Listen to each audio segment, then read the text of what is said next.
If you're looking to have a fun universe mode, then here are 10 quick and easy storyline ideas for you to plug and play in your universe mode right now for a million times more fun. Let's go ahead and hop into it. Our first storyline will take you through a world champion taking on a heel faction leader. During the first week, your face world champion will come out for a promo.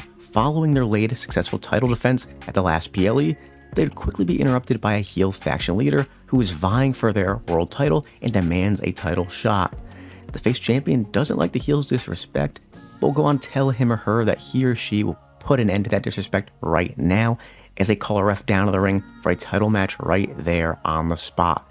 The face ends up getting the upper hand throughout this match, which ultimately leads the heel faction leader to shockingly get disqualified by attacking the face champion with a steel chair. In the following week, the face champion would come out for a promo where they call out the heel faction leader for their attack in the prior week, but the heel is too much of a coward to come out and respond, so the face, clearly hot, leaves the ring. The next week, your face world champion would be attacked by two other members of the heel faction backstage as they continue to torment your world champion. This would lead to a match scheduled later that night between the face champion and one of the attackers from the heel faction, but the GM would also add in that all members of the heel faction will be banned from ringside. So later that night, when it comes time for the match, a surprise manager makes their way down to the ring, but not in the aid of the heel faction leader, but for your face champion to help them get their revenge with a big win in this singles match. Then at the Go Home show the following week, the face champion and their new ally would take on the heel faction leader and one of their other faction teammates in a tag match in the main event, leading to the upcoming PLE match of your face world champion taking on the heel faction leader. Our second storyline will take you through some Contender Chaos for a world title. In the first week, a popular face is looking to earn a chance at the world title, so he or she will come out for a promo, putting out an open challenge to try and prove themselves.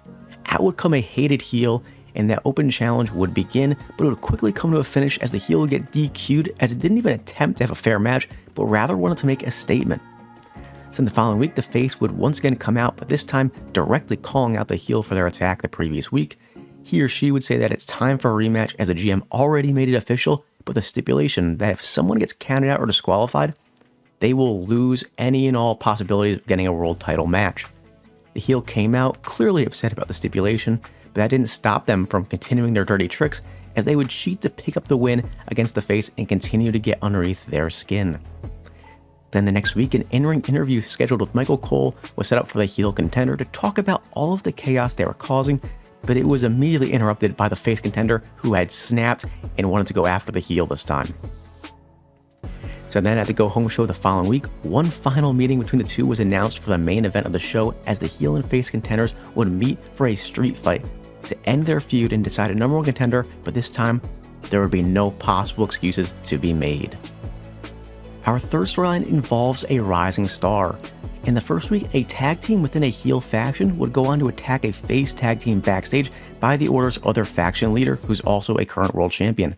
This would set up for that night a 3v3 tag match where the face tag team would need to add a superstar to their team to make it official, and they would choose a young star who would end up getting a surprise pin on the world champion in the 3v3 tag match.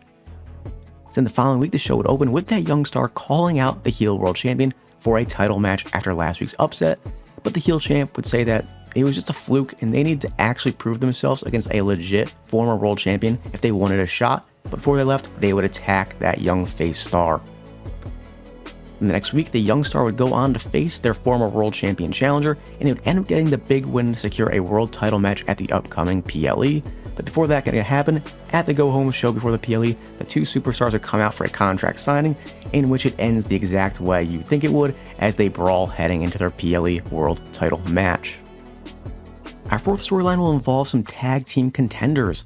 In the first week, a face tag team is looking to contend for the tag titles by potentially earning a shot if they can win this big tag match, in which they do. But once the match ends, they go backstage and are immediately attacked by a heel tag team who says that they should be the ones getting a chance at the tag titles and being the true number one contenders. So in the following week, that heel tag team would get a match of their own against another tag team. They would get a dominant victory, but once they went backstage, they were met with a revenge attack by the faces as they clearly are not taking that attack for last week too well. So the next week, a singles match was set where one half of each tag team would face off. The heel side got a little dirty, a little tricky as they cheated to help get the win for some much needed momentum. But then, following week at the go-home show before the PLE, the heel and face tag teams would face off in a tag match to become the true number one contenders and go on to face the tag team champions at the PLE for the titles. Our fifth storyline involves a returning veteran. So in the first week, following another successful title defense at the latest PLE, a heel champion comes out for a promo to continue to laugh at the fans for getting behind all of their failed opponents, but suddenly a returning veteran makes their way down to the ring to put an end to that and tells them to put their money where their mouth is and put the title on the line against them right now. The heel cowardly says no and would walk out on the returning veteran. The following week, the returning veteran would have a match against the opponent to help them really get that ring rust off. After the returning veteran picks up that much needed win, the heel champion comes out and attacks him or her with a kendo stick to send a message for last week's interruption.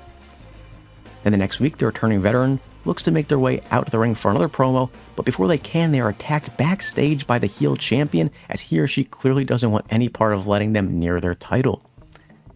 And next week at the go home show before the PLE, this time the returning veteran was able to make it to the ring without any problems, and with a big smile on their face, they would announce that the gym approved a match for the upcoming PLE where the heel's championship would be on the line, but if the heel attempted to either get counted out or get DQ'd, then they would be stripped of their title, and with that, your PLE championship match is set.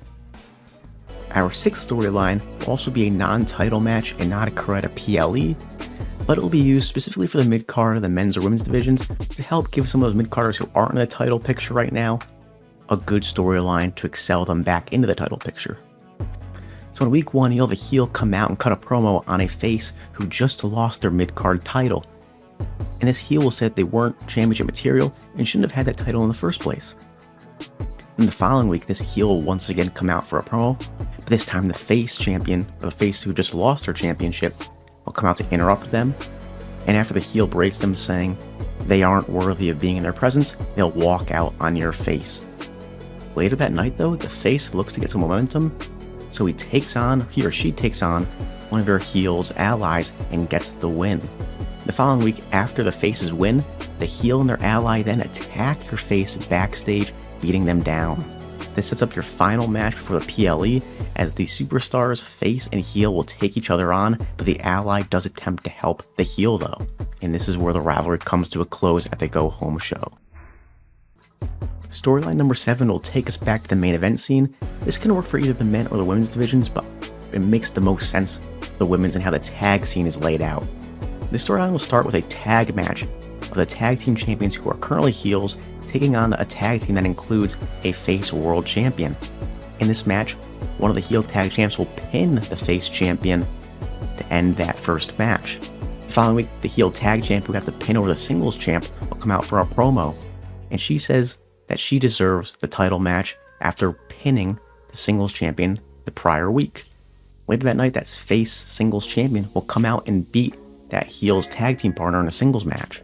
That causes during the following week the heel tag team champions to come out and attack your face world champion. The following week during the go home show, your face champion will call out the heel tag team champion that pinned her a few weeks prior, and they'll have a brawl in the ring ahead of their title match. And at your PLE, these two superstars will go at it as the heel attempts to become a double champion. Our 8th storyline will take a look at a couple of contenders vying for a world title, but it won't end with them in a world title match. Instead, it starts at Money in the Bank in the Money in the Bank match for either the men or the women. One superstar should be a heel, and the other can either be a face or a heel.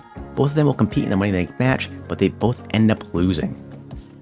During the following week on Raw or SmackDown, the heel will come out and attack the face backstage. In the second week of the storyline, your heel will come out and cut a promo saying that the face or heel cost them their chance at Money in the Bank. Later that night, that either face or heel will come out to try and distract the heel superstar during their match. The following week, that original heel will call out the other superstar who's either a face or a heel for a promo, and they end up brawling in the ring. And this sets up your go-home show match of two superstars fighting out, with the winner being put in the driver's seat for a world title opportunity. Our 9th storyline takes a look at a heel turn over an ally. So at a show on your card, you can decide when, whether it's on a Raw or SmackDown or a PLE, a superstar will turn heel on their ally and injuring them. Then after any amount of months, 2, 3, 4, 5, whatever floats your boat, that superstar who was injured, that face, will now make their return. Now 2 weeks before a PLE, that face will return from injury, and he or she will attack the heel during their match, causing a DQ. The next week at the Go Home show, that returning face will call out the heel for a promo, and it will end up setting up a Hell in a Cell match, and they end the night brawling. And at the PLE, we'll see that Hell in a Cell match as the friends turned enemies end their rivalry. Our final storyline will take place between tag teams for this one. A heel tag team will either win a tag gauntlet match or a fatal 4-way tag match to secure a spot to take on a face tag team champions. The following week, the tag team contenders will attack the face champions backstage. This does not go over well with management, as the following week, the heel tag team contenders will be forced to take on a different tag team who wasn't in the original gauntlet or number 1 contenders match to be able to keep their number 1 contender status. In the end, the heels get the win to continue to take on the champions at the next PLE. At the Go Home show, however, a promo between the 2 tag teams will take place, but it leads to a brawl. And then finally, we reach our PLE, where the tag team champs will take on the heels to try and retain their tag titles. Let me know which storyline is your favorite, and what other potential storylines I can produce for you guys. If you get a chance, make sure to like and subscribe, and I'll see you guys in the next one.